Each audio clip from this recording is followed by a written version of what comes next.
Halo guys, aku mau nanya dong, suara aku kedengeran nggak? Oke, bentar ya.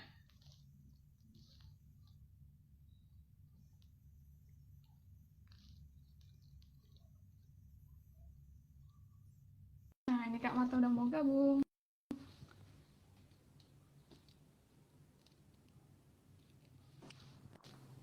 Halo, Halo Kak. halo Angela. Halo. Ini suara aku kedengeran nggak? Kedengeran kok? Kalau aku sih denger lumayan jelas. Oke, oke. Halo Kak, jadi sebelumnya makasih udah nyempetin waktunya untuk gabung sama kita Iya, sama-sama. di IG Live Session kali ini. Terus aku mau sedikit ngenalin dulu Pateron itu apa. Jadi Pateron itu salah satu education platform dan foundernya tuh kayak beberapa anak ITB dan sekarang jadi kita tuh provide kayak pelatihan untuk persiapan anak-anak KPTN secara digital, terus kayak kita ngasih layanan tryout gratis dan segala macamnya. Juga tutor-tutornya itu adalah mahasiswa-mahasiswa dari PTN-PTN tertentu kayak dari ITB, dari UI dan segala macam. Nah, sekarang kita lagi diinkubasi sama Disease Accelerator, yaitu Degree Terhab di ITB. Nah, Oke.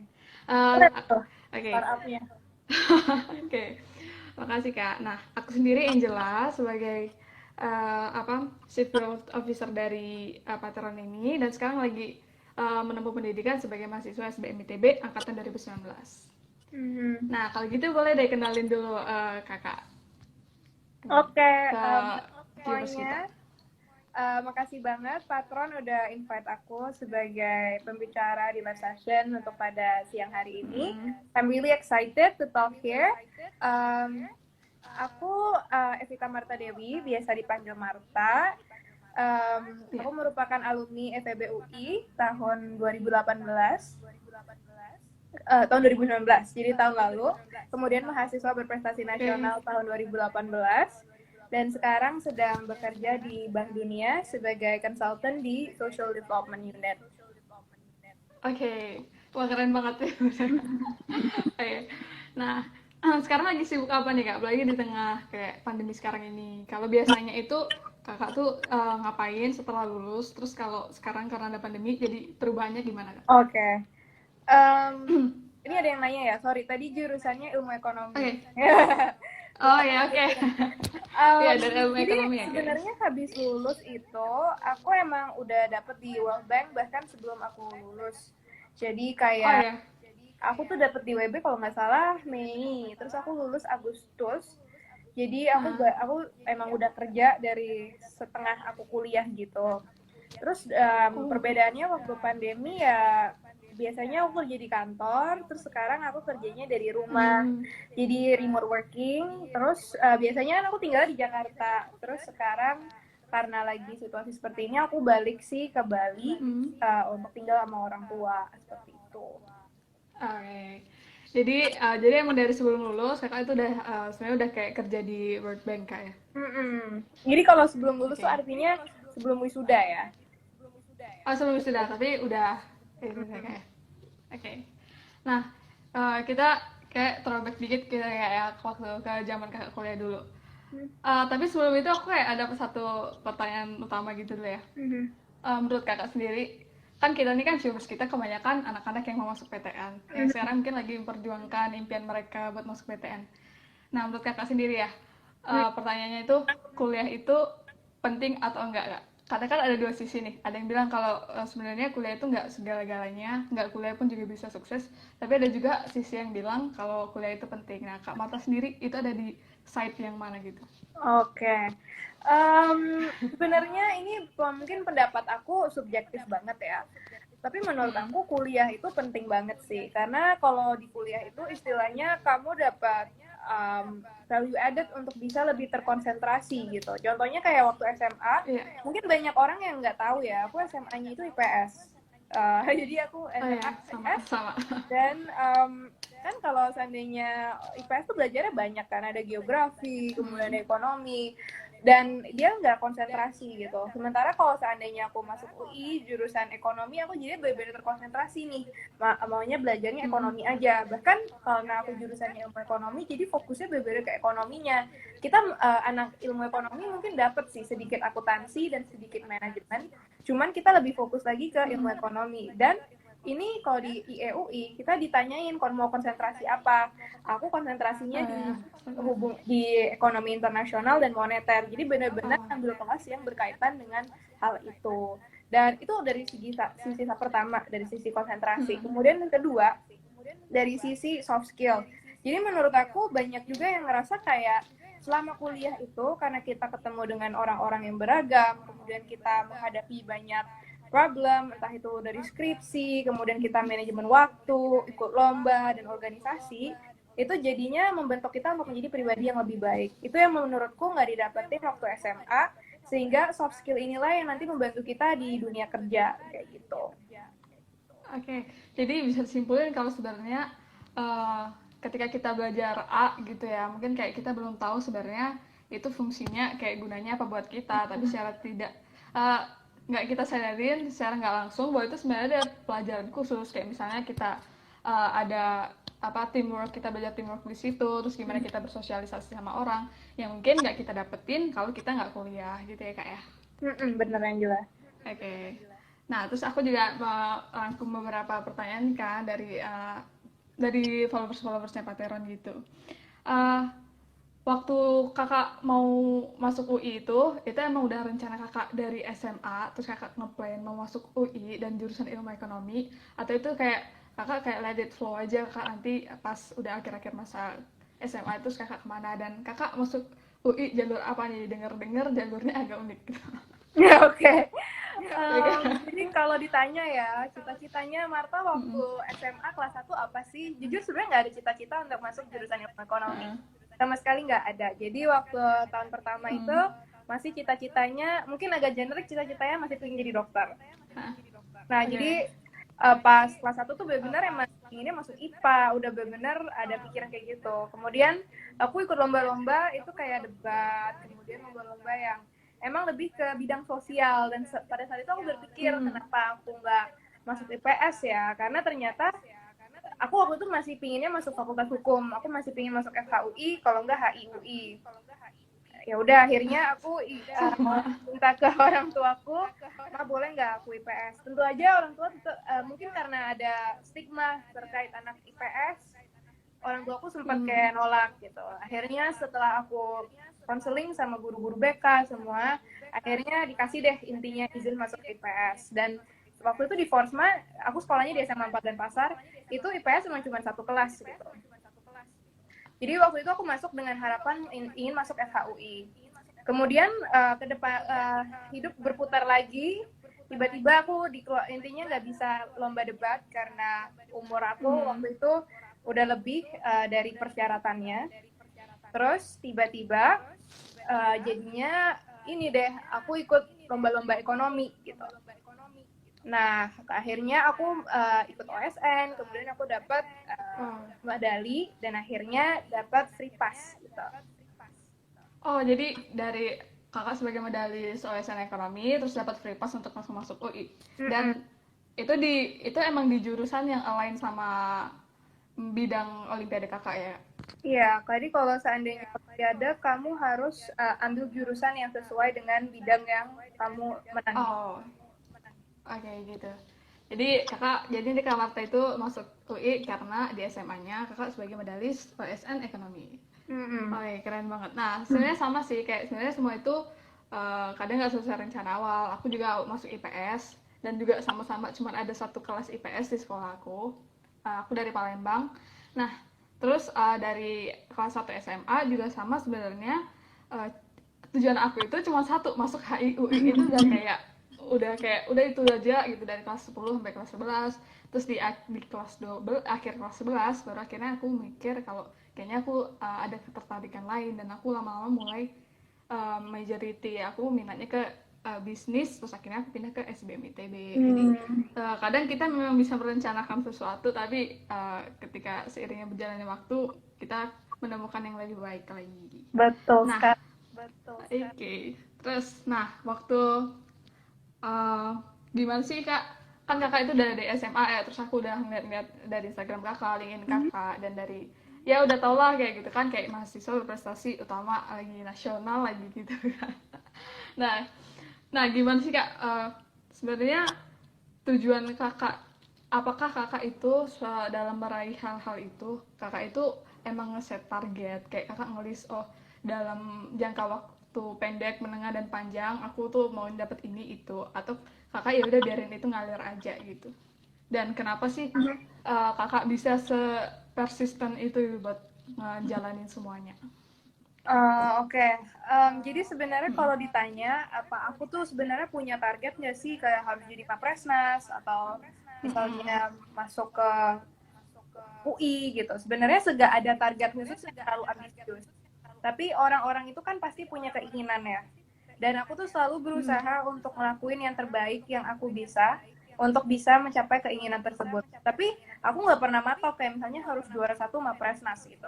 Tapi emang aku punya cita-cita untuk berprestasi. Dan menurut aku Mapres itu jujur emang suatu platform yang cukup bagus untuk kamu memotivasi kamu untuk berprestasi. Karena Mapres itu menurut aku agak well rounded. Jadi dia nggak hanya dari segi prestasi doang, 10 CV terbaik, tapi dia juga dari segi bahasa Inggris, kemudian dari segi kepribadian, dari segi IPK, kemudian ada dari segi karya tulis ilmiah, dan juga dari segi presentasi. Jadi menurutku banyak banget bidang dari mahasiswa berprestasi nasional, dan menurut aku karena dia memiliki banyak bidang, itu memotivasi aku untuk bisa lebih baik di segala bidang itu.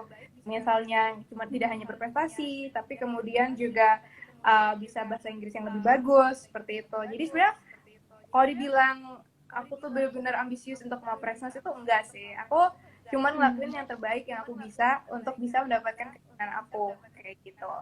Terus kalau ditanya apa sih motivasinya kenapa aku bisa persisten? Menurut aku sebenarnya orang-orang tuh tentu berbeda. Kalau aku sendiri, kenapa aku bisa persisten? Karena background aku sendiri anak tunggal.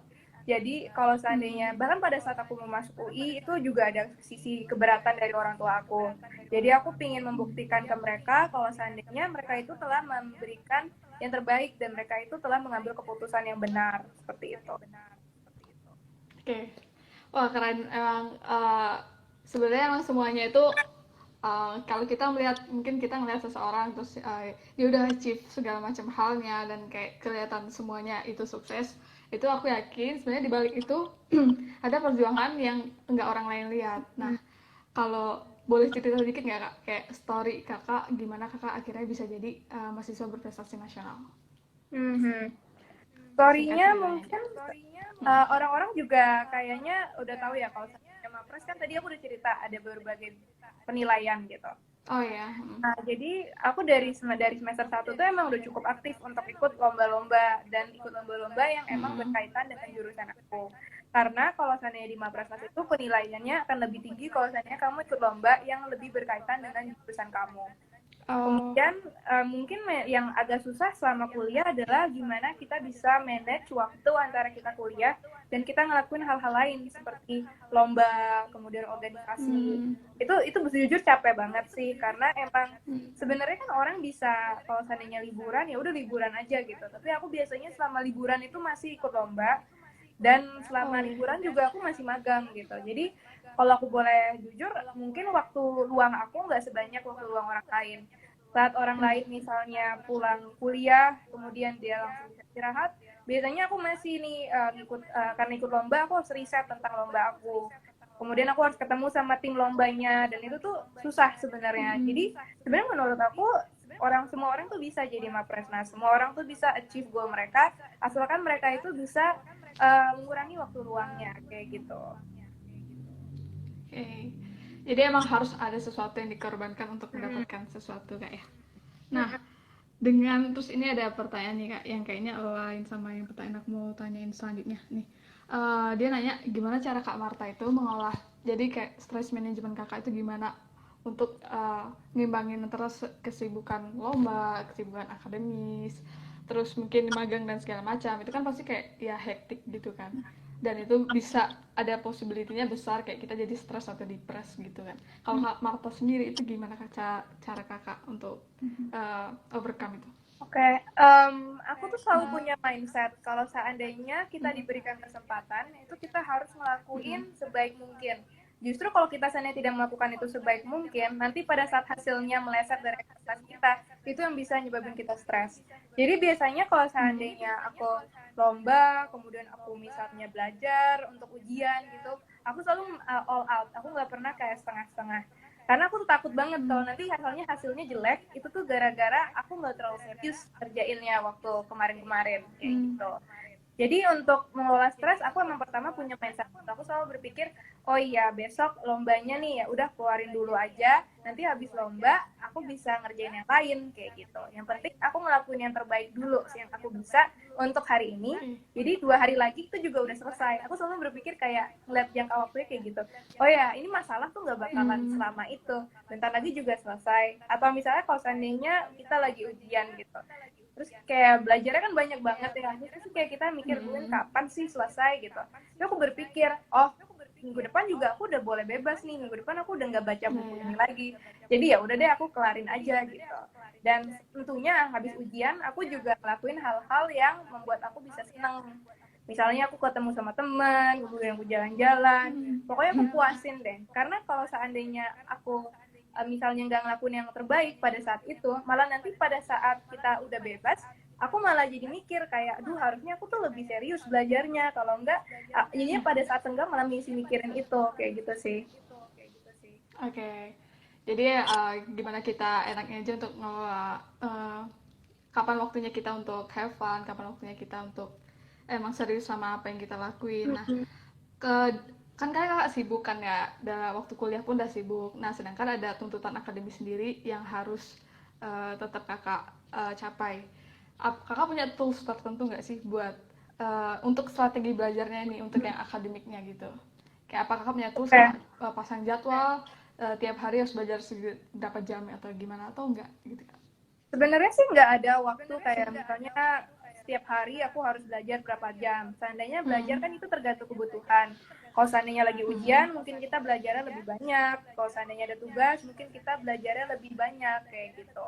Jadi sebenarnya sih nggak pernah ada kayak keharusan aku harus belajar berapa jam seperti itu. Tapi yang aku terapin sih lebih ke gimana kita itu bisa melihat masalah itu dan kita bisa pecah-pecahin sesuatu yang bisa kita delegasikan. Misalnya kalau seandainya belajar ujian, yang aku lakuin biasanya aku bagi-bagi tuh belajarnya sama teman-teman aku. Jadi misalnya kalau aku misalnya belajar ada 10 chapter nih atau ada 20 chapter, itu kan nggak mungkin dong aku belajar itu semua sendiri. Jadi biasanya aku bagi tuh sama peer group aku, ada 5 orang. Jadi aku misalnya belajar chapter 1 sampai chapter 4, kemudian temanku selanjutnya. Dan jadinya nanti kita hamin seminggu ujian atau hamin 3 hari ujian, kita kumpul dan kita saling nerangin masing-masing. Jadi kita harus tahu ya, kalau seandainya kita tuh nggak bisa hidup sendiri. Jadi kalau seandainya emang udah ada teman, mending kita belajar kelompok aja. Terus yang kedua, yang aku lakuin biasanya emang kalau seandainya untuk sesuatu yang penting, misalnya kayak lagi ujian atau ada tugas yang harus dikerjakan, itu aku emang alokasikan waktu di Google Calendar. Jadi agar aku tuh benar-benar nyelesain gitu. Dan aku sendiri emang kalau seandainya Google Calendar tuh aku berusaha untuk ikutin. Jadi kalau misalnya emang dari jam segini sampai jam segini aku harus belajar, ya aku nggak akan main HP gitu. Dan aku selalu bikin kayak semacam reward and punishment to myself. Jadi kalau seandainya misalnya aku bisa dalam waktu 2 jam bisa nyelesain baca 3 chapter gitu misalnya, itu berarti aku bisa dapat reward setelah itu. Misalnya aku bisa main game atau misalnya bisa ngelakuin hal lain. Tapi kalau seandainya belum selesai, berarti ditambahin. Ya, jadi waktu luang aku jadi berkurang kayak gitu. Jadi jadi kan tadi aku nanya apa namanya kayak tools gimana secara kakak belajar. Jadi intinya pertama kayak kita tahu kebutuhan kita sendiri. Kalau misalnya ujiannya setahun lagi ya nggak usah belajar sekarang gitu kan. Terus misalnya terus kayak grup belajar itu paling penting. Terus sama yang ketiga tadi kakak juga bikin kayak di Google Calendar dan bikin reward and punishment atas apa yang kakak lakuin. Jadi kalau kakak berhasil nyelesain suatu target di hari itu, mungkin kakak kasih reward entah nonton film atau makan-makan atau apa ya kak ya, semacam itu. Oke. Nah terus ini tadi udah banyak pertanyaan juga nih kak. Bentar ya. Nah oke. Passion kakak sendiri di ekonomi itu benar nggak kak?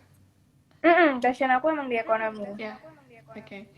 Gimana caranya untuk kita nemuin passion kita dan mimpi kita gimana? Apalagi sekarang itu banyak yang merasa masih labil gitu kak. Mereka mau tes ke PTN terus kemudian melihat jurusan impiannya kadang sulit, terus akhirnya lebih memilih untuk mencari aman ke jurusan lain karena daya saing di jurusan impian mereka mungkin ketat, dan akhirnya mereka memilih untuk mundurkan dulu impian mereka itu. Menurut Kak Marta sendiri sebenarnya yang lebih baik itu kayak gimana sih Kak? Mungkin aku bagi dua ya jawabannya. Pertama, tips untuk menemukan passion, sama yang kedua antara kita milih passion atau kita milih sesuatu yang lebih possible. Realita ya. Ya, realita. Mungkin kalau yang tips pertama untuk bisa menemukan passion itu emang agak lama. Bayangin aja aku seumur hidup baru bisa milih ekonomi itu pada saat aku ikut lomba ekonomi dan menang gitu. Jadi kalau menurut aku passion itu nggak bisa pada saat kamu misalnya kamu udah tahu dan kayak langsung nemu gitu. Jadi itu emang itu berproses gitu. Jadi saran aku untuk bisa menemukan passion, kamu tuh juga harus aktif untuk menemukan passion tersebut. Misalnya kamu bisa ikut lomba, kemudian yang kedua kamu juga bisa nih dengerin dari kata-kata teman-teman kamu dan juga kata orang tua kamu, dan juga kamu bisa melihat dari mana hal yang kamu itu benar-benar bisa lakuin. Jadi kamu juga harus lihat passion kamu ini sebenarnya memang kamu punya kapabilitasnya nggak sih. Misalnya nih ya, aku passionnya mungkin aku suka ngeliat komputer, tapi emang aku nggak terlalu bisa coding. Jadi ya udah aku masuknya ke ekonomi karena emang aku lebih suka analisis public policy-nya. Jadi kamu juga harus menemukan weakness dan strength dari diri kamu sendiri. Kayak contohnya misalnya kalau emang kamu lebih suka menghafal gitu, ya jangan masuk ilmu ekonomi, karena jujur ilmu ekonomi itu nggak cuma menghafal. Ilmu ekonomi itu benar-benar analisis matematisnya harus kuat gitu. Jadi kamu juga harus analisis kira-kira apa yang aku sukai itu ada nggak ya strength-nya dari aku kayak gitu. Kemudian untuk pertanyaan yang kedua, tadi bagaimana kalau kita dihadapin suatu pilihan antara passion dan juga reality antara gitu. Kalau menurut aku sih sebenarnya tergantung lagi seberapa besar passion kamu terhadap bidang tersebut. Karena ada juga nih orang yang sebenarnya emang mungkin dia suka di suatu bidang, tapi sebenarnya dia nggak terlalu bagus di bidang tersebut. Sehingga jadinya dia terlalu maksain untuk ikut jurusan itu, padahal sebenarnya nggak cocok gitu loh. Jadi menurut aku untuk bisa nentuin itu kamu harus berusaha untuk tanya-tanya sih sama senior yang berada di jurusan tersebut untuk menentukan apakah emang jurusan itu cocok sama kamu apa enggak. Banyak banget orang-orang yang sudah ikut masuk ilmu ekonomi UI misalnya itu beranggapan ekonomi itu cuma ngafal doang, kita baca buku, textbook, habis itu kita jawab ujian esai. Padahal sebenarnya enggak. Aku juga baru tahu pada saat aku masuk. Itu benar-benar kalau kamu udah tahun pertengahan ke atas, itu tuh benar-benar matematika semua. Dan itu benar-benar harus kuat analisis matematikanya. Padahal aku matematikanya waktu itu IPS kan. Jadi aku agak harus belajar lagi. Jadi itu yang harus kamu tanya-tanyakan. Kemudian yang kedua, kamu juga harus lihat kira-kira itu sebenarnya kamu dibandingkan teman-teman kamu itu saingannya gimana. Karena kalau seandainya undangan, setahu aku itu benar-benar di ranking. Misalnya kalau seandainya aku rankingnya di atas temanku untuk ilmu ekonomi UI, otomatis yang masuk aku gitu dibandingkan teman-temanku. Jadi benar-benar harus diketahui kayak posisi kamu dibandingin teman-teman kamu gimana. Dan kalau emang misalnya kamu emang benar-benar pingin masuk, ya udah kan itu undangan itu hanya satu dari banyak cara untuk masuk ke PTN. Jadi kamu bisa belajar benar-benar rajin untuk SBMPTN ataupun SIMAK gitu kalau yang mau masuk UI. Oke.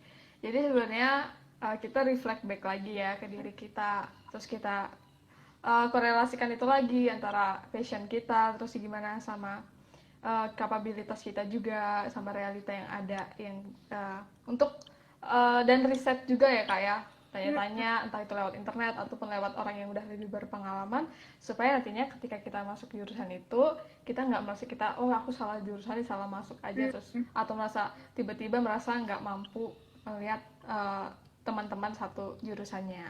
Nah, bentar ya Kak, terus kita lihat lagi. Oke nih Kak. Nah, kita coba, aku mau nanya sih Kak, dari aku pribadi juga. Kakak sendiri kan emang kalau ya orang-orang pasti lihat udah banyak prestasinya dan segala macam. Sedangkan kalau mungkin orang-orang lain itu masih sering kayak membandingkan diri mereka sama orang lain, dan akhirnya itu jadi ada yang buat itu jadi minder, ada yang buat itu justru jadi pacuan tersendiri untuk mereka. Nah, kalau kakak yang notabene-nya kayak achievement-nya udah banyak, accomplishment-nya udah banyak, apa kakak tuh kadang-kadang masih nge-compare diri kakak juga sama orang lain? Dulu pernah, terus sekarang gimana, dan itu gimana cara mengatasinya gitu? Oke, itu pertanyaannya bagus banget. Jadi emang di era sosial media ini orang-orang tuh cenderung membandingkan achievement mereka dibandingkan yang lain gitu. Tapi tentu aja aku udah pernah lah membandingkan diri aku sama orang lain. Jangankan dulu, sekarang pun masih gitu loh.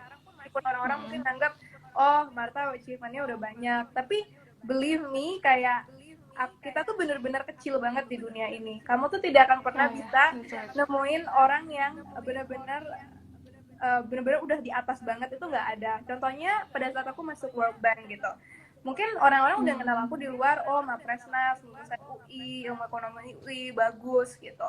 Tapi pada saat kamu masuk ke dunia kerja contohnya, orang-orang tuh udah jauh banget di atas aku.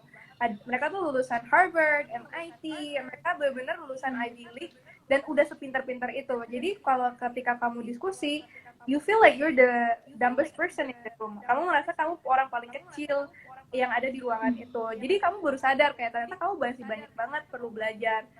Ya, tapi kalau aku personally sih aku nggak terlalu minder ya pada saat itu. Mungkin minder emang ada di saat itu, tapi itu aku jadiin motivasi untuk, oh ya aku harus S2 nih, I will not stop here. Karena emang ilmu itu harus terus dicari kayak gitu. Jadi saran aku sih buat orang-orang yang masih membandingkan, believe me that sebenarnya tuh bahkan orang yang lagi dibandingkan pun juga punya rasa membandingkan dirinya juga ya. Kayak something, kadang mungkin kamu selalu aspire to be someone, tapi someone else is actually aspiring to be you as well gitu loh. Jadi always remember to be grateful. Dan kalau seandainya emang ada yang benar-benar memotivasi kamu, jadikan itu acuan untuk jadi lebih baik lagi. Yes, aku setuju banget sih. Kayak sebenarnya ketika kita membandingkan diri kita sama orang lain, mungkin orang lain itu belum tentu dia juga merasa dirinya udah puas, dan kita akan selalu merasa seperti itu. Kita ada di sini, terus kemudian ketika kita berada di sini masih ada yang di sini, dan itu akan sepanjang hidup akan terus gitu ya Kak. Iya. Ya intinya belajar itu emang nggak kenal waktu. Terus kita juga belajar dari pengalaman orang lain, belajar dari pengalaman diri kita sendiri. Nah ada yang nanya nih Kak, menarik. Kak Marta sendiri ada rencana buat S2 kan? Nah pengennya tuh kemana, impiannya kemana, dan jurusannya apakah akan tetap align di ilmu ekonomi murni ini, atau nanti kakak mau experience other major gitu? Jadi untuk S2 sebenarnya sih kayak aku udah cerita nggak sih yang tadi aku udah bilang, aku tuh orangnya bukan orang yang harus banget masuk sesuatu, tapi emang aku cuma targetin doang. Tapi aku selalu punya plan B, plan C, plan D. Tapi mungkin aku mau sharing ke kalian aja. Mungkin kalau untuk plan A-nya emang pingin Harvard. Kemudian aku pingin double degree di MBA and also MPP.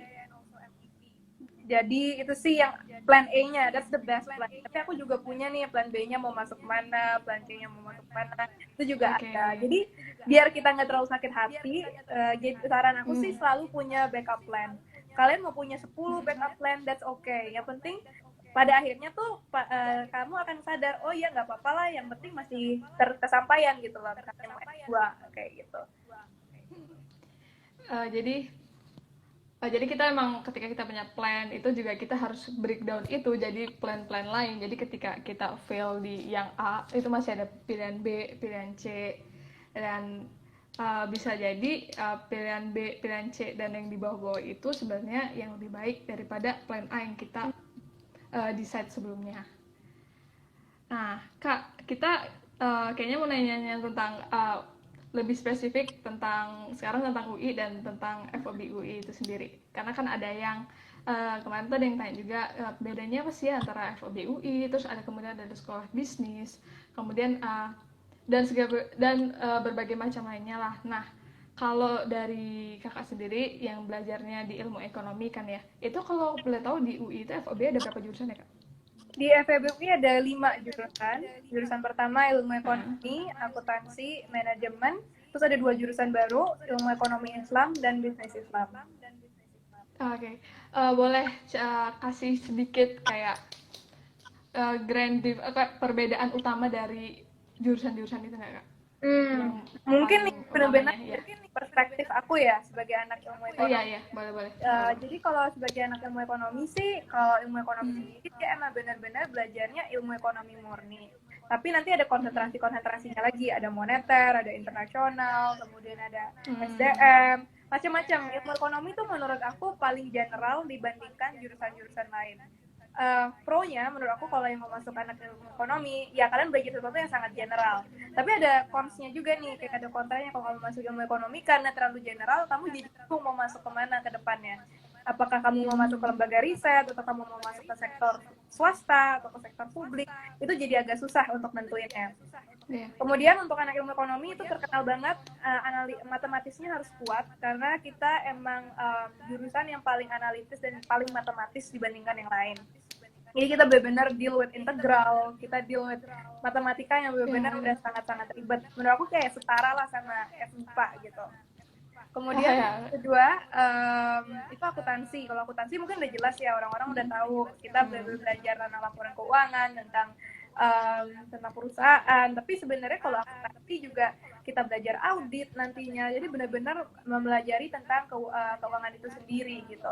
Kemudian kalau manajemen itu dibagi lagi nanti. Jadi manajemen ada manajemen pemasaran, ada manajemen keuangan, kemudian ada manajemen operasi. Itu dibagi-bagi lagi per konsentrasi.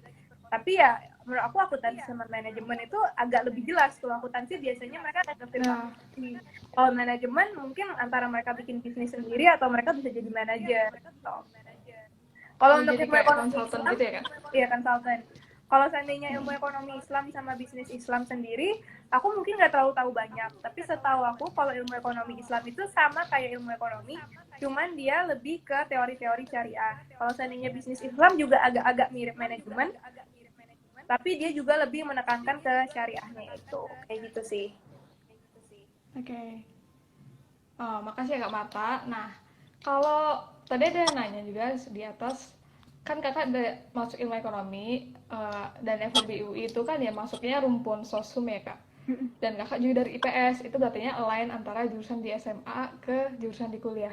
Nah, pengalaman kakak di UI sendiri, di FEB UI atau khususnya di ilmu ekonomi UI, apakah banyak yang lintas jurusan dari awalnya dia anak IPA di SMA terus dia masuk ilmu ekonomi atau FEB UI gitu? Berapa banyak gitu kak? Banyak banget ya anak IPA yang lintas jurusan ke FEB UI. Banyak, tapi emang waktu tahunku emang kebetulan lebih banyak yang soshum rasanya sih, seingat aku. Apalagi yang undangan itu lebih banyak yang soshum. Tapi pas SBMPTN, pas SIMAK itu baru banyak banget yang dari IPA. Jadi emang sih banyak juga yang dari lintas jurusan, tapi mungkin mereka nggak terlalu dambil dari undangannya kayak gitu. Dan menurut aku juga mereka bisa survive sih kayaknya, karena ada nih Mapresnas setelah aku, Jana, kalau kalian tahu, Jana itu dia anak IPA, kemudian dia masuk ilmu ekonomi UI lewat jalur SBMPTN gitu, dan dia bisa sukses aja gitu, dia bisa ngikutin, IPK-nya tinggi, dan dia jadi Mapresnas kayak gitu. Oke. Nah, justru kayak kebanyakan itu yang kadang bikin anak-anak IPS di SMA jadi minder duluan sebelum mereka ikut tes, karena mereka mikir kayak sebenarnya ini udah jatah anak soshum loh, kemudian ada anak saintek yang banyak yang mau masuk ke lintas jurusan itu sendiri, terus akhirnya saingan aku berarti tambah dong gitu, dan mungkin mereka better gitu kan di hitung-hitungannya ketika SBMPTN dan berbagai macam lainnya. Nah, menurut kakak, pendapat kakak sendiri kayak perspektif kayak gitu tuh bener atau enggak sih kak? Kayak bilang kalau nggak boleh lah lintas jurusan, orang sebenarnya nih ngapain lu belajar IPA selama SMA kalau akhirnya lu juga lintas jurusan ke IPS gitu pas kuliahnya gitu. Sebenarnya sih tergantung mindset kalian itu gimana ya. Emang sih waktu seingat aku waktu SMA kelas 3 itu perseteruan antara satu siswa sama satu siswa lain tuh Iya benar-benar bener-bener. banget. Aku inget aku tuh udah masuk lewat jalur olimpiade, tapi orang-orang masih mikir gimana kalau seandainya Marta daftar undangan lagi terus kita nggak ada tahu dia daftar jurusan apa. Dia ada juga ketakutan kayak gitu. Tapi menurut aku lucu aja sih karena sebenarnya rezeki itu udah Tuhan yang ngatur gitu loh. Jadi kalau emang kamu mau saingan ya saingan baik-baik, saingan secara sehat gitu. Jadi menurut aku malah sebenarnya lebih bagus kalau orang-orang itu emang belajar banget gitu, belajar bareng-bareng. Dan kalau emang seandainya nanti nggak keterima nih dua-duanya di UI, ya setidaknya satu masuk UGM, satu masuk ITB, satu lagi masuk IPB. Itu banyak banget. Jadi jangan terlalu kayak mengincar nama UI-nya atau nama ITB atau nama UGM. Yang penting kamu masuk ke jurusan yang emang kamu suka, kamu passion, kemudian emang kamu benar-benar bekerja keras untuk selama di jurusan tersebut kayak gitu. Oke, jadi mau ya kalau emang kita punya tujuan ya harus siap bersaing dan kayak terus kayak semua itu rezeki juga udah diatur sama Tuhan dan eh, dimanapun sebenarnya dimanapun kuliahnya yang namanya emas akan tetap jadi emas dimanapun dan Bener. dia mau ya mungkin awalnya dia impiannya masuk UI masuk UGM masuk ITB terus kemudian masuk ke univ lain belum tentu eh, yang di top university tadi juga bisa jadi lebih sukses Betul dari banget. dia itu belum tentu iya tergantung kita gimana manfaatin uh, opportunity yang ada di sekitar kita yang bisa kita ambil dan harus siap sama persaingan di luar juga. Nah, oke, Kak, di Kakak masuk UI tahun 2015 ya. Iya, betul. Nah, oke. Dari asalnya dari Bali, Kak. Bali. Nah, ketika Kakak akhirnya pindah ke kuliah di UI, apakah itu uh, apa namanya? Pertama kalinya Kakak merantau dari jauh dari keluarga? Kalau iya, itu Kakak mengadaptasi sama lingkungan UI sendiri gimana? Tadi ada yang bilang katanya itu tadi pertanyaan kemarin katanya lingkungan UI itu kan terkenal misalnya oh UI itu anaknya elit-elit dan segala macamnya itu kan kayak stigma-stigma orang di luar sana. Nah, kebenarannya seperti apa dan Kakak Ya. adaptasi awal-awalnya gimana? Iya, itu emang pertama kali aku merantau. Jadi emang itu juga masa-masa yang sulit lah buat aku. Karena kan tadi udah cerita lagi backgroundku anak tunggal. Jadi menurut aku agak susah juga untuk aku adaptasi. Cuman kalau menurut aku sendiri, sesusah-susahnya adaptasi, kalau kamu udah nemu temen yang cocok dan benar, itu pasti kamu akan ke bawah untuk adaptasinya. Awal-awal tuh emang sih untuk nyari temen yang benar-benar klop atau benar-benar jadi peer group kamu tuh akan susah. Aku juga nemuin peer group aku itu yang benar-benar sampai sekarang ada, itu tuh di tahun kedua, bukan di tahun pertama. Kalau seandainya, jadi menurut aku ya tetap aja harus bergaul, ikut organisasi, kenal lebih banyak orang untuk mengetahui kita itu cocoknya di mana. Ada juga tanggapan yang tadi anak UI elit-elit gitu misalnya. Menurut aku sih enggak juga ya, tergantung kamu bergaul sama siapa.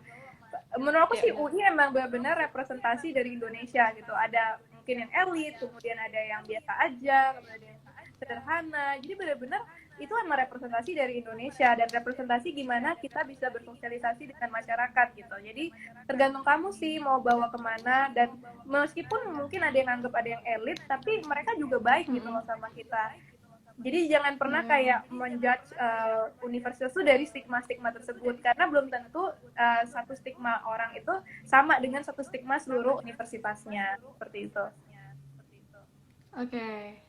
Jadi adaptasi itu tergantung sama kita gimana menyikapi. Ya udah kita anggap aja kita datang ke misalnya kita datang ke suatu tempat untuk belajar.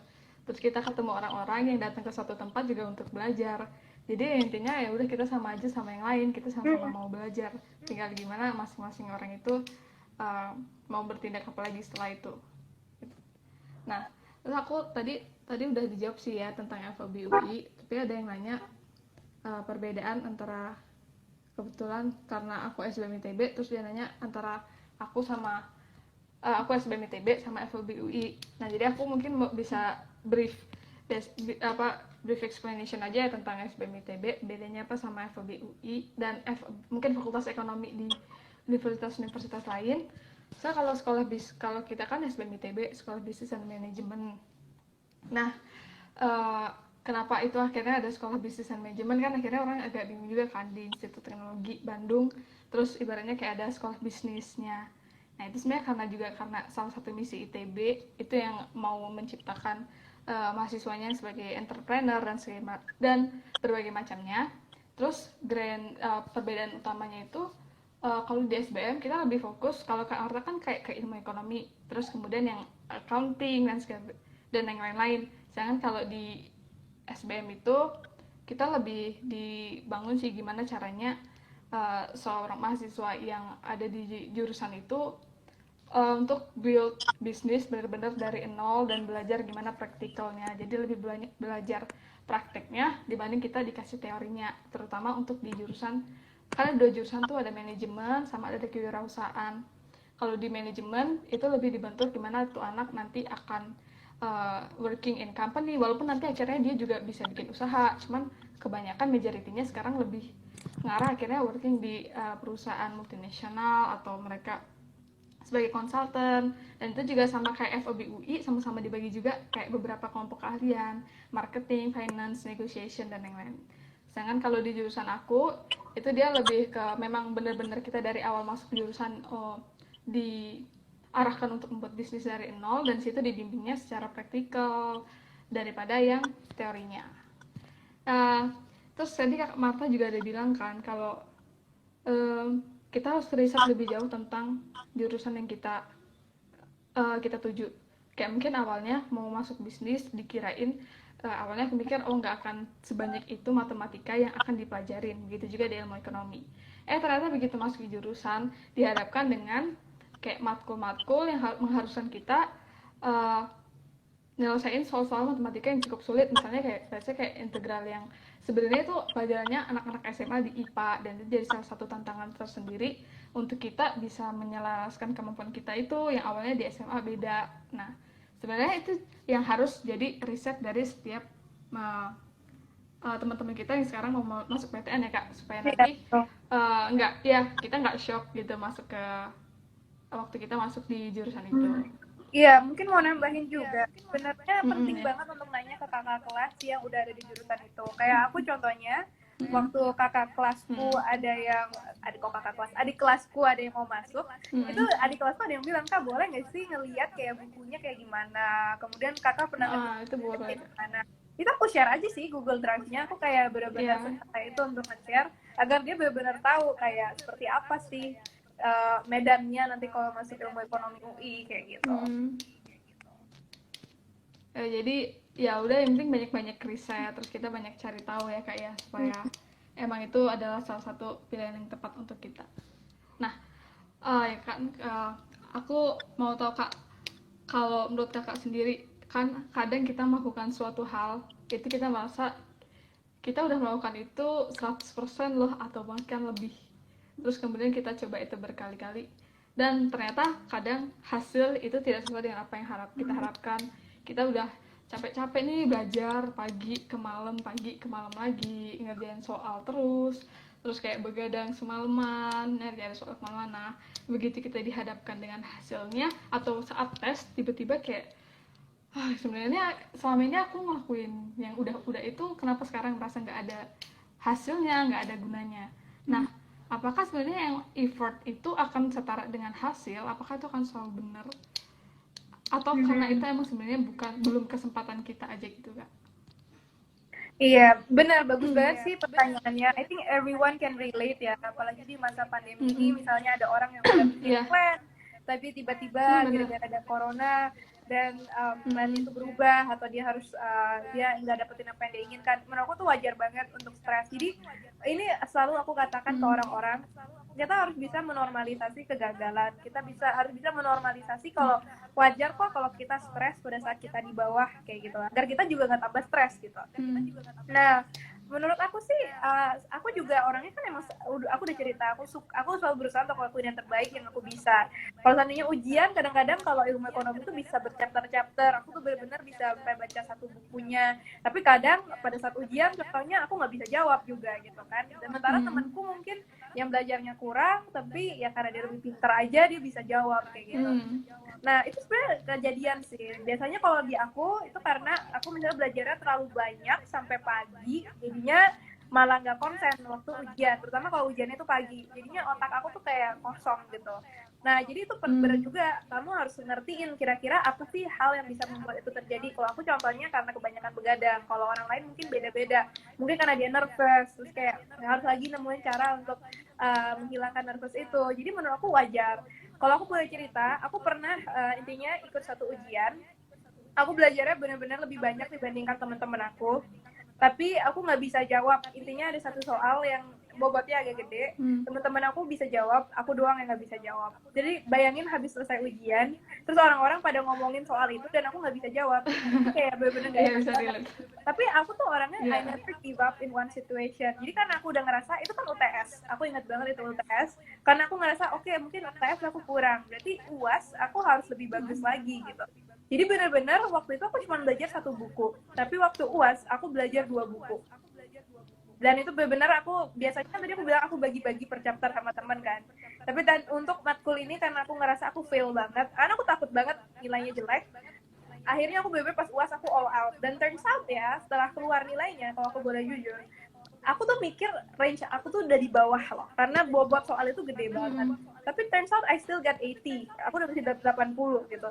And untuk UASnya kayaknya aku tertinggi karena waktu itu aku dapat 100 gitu. Jadi menurutku in the end nilai aku juga rata-ratanya 90-an. Jadi your hard work will always matters gitu. Jadi jangan pernah ngerasa your hard work will never matters. Setuju banget. Eh, jadi sebenarnya kayak ya ketika kita melakukan suatu usaha terus kita merasa itu udah 100%, bisa jadi kita ngeliat orang lain yang udah berhasil itu antara dia emang punya faktor X lain yang bikin dia berhasil atau emang dia 1000% ketika kita ngelakuin 100%. Ya kita harus reflect back lagi dulu sebenarnya kesalahan kita apa, terus atau bisa jadi emang kitanya kurang apa namanya, ya kita merasa puas, itu bisa jadi salah satu faktornya juga ya kak, kayak merasa oh udah ngerti, terus udah deh udah dulu cukup dulu terus gitu. Nah kak, aku sebenarnya mau makasih banyak buat kesempatannya siang ini. Dan kalau boleh buat yang terakhir ini mau minta pesan-pesannya yang paling penting gitu untuk teman-teman kita, khususnya mungkin sekarang banyak yang viewersnya anak-anak kelas 12 yang benar-benar lagi fight, kurang dari sebulan lagi mereka akan menghadapi ujian tertulis untuk masuk PTN nih kak, apalagi di era pandemi yang kayak gini, yang mungkin kalau aku sendiri ya kayak kehilangan vibes belajar sama teman-teman kampus gitu kan, kehilangan atmosfer yang apa ya, yang benar-benar suportif untuk belajar gitu. Nah menurut pesan kakak sendiri untuk mereka gimana kak nih sebelum mereka menghadapi tes sebulan lagi? Mungkin pesan aku sebagai closing statement untuk Iya. anak-anak teman-teman yang sedang mau tes untuk masuk ke SBMPTN atau masuk ke PTN, kan harus tetap semangat. Tadi seperti yang aku jelaskan, kalian harus benar-benar fokus dan belajar agar kalian nanti tidak menyesal di kemudian hari. Always do your best karena believe me, nanti bentar lagi tuh udah selesai. Pada saat kamu masuk UI, Iya.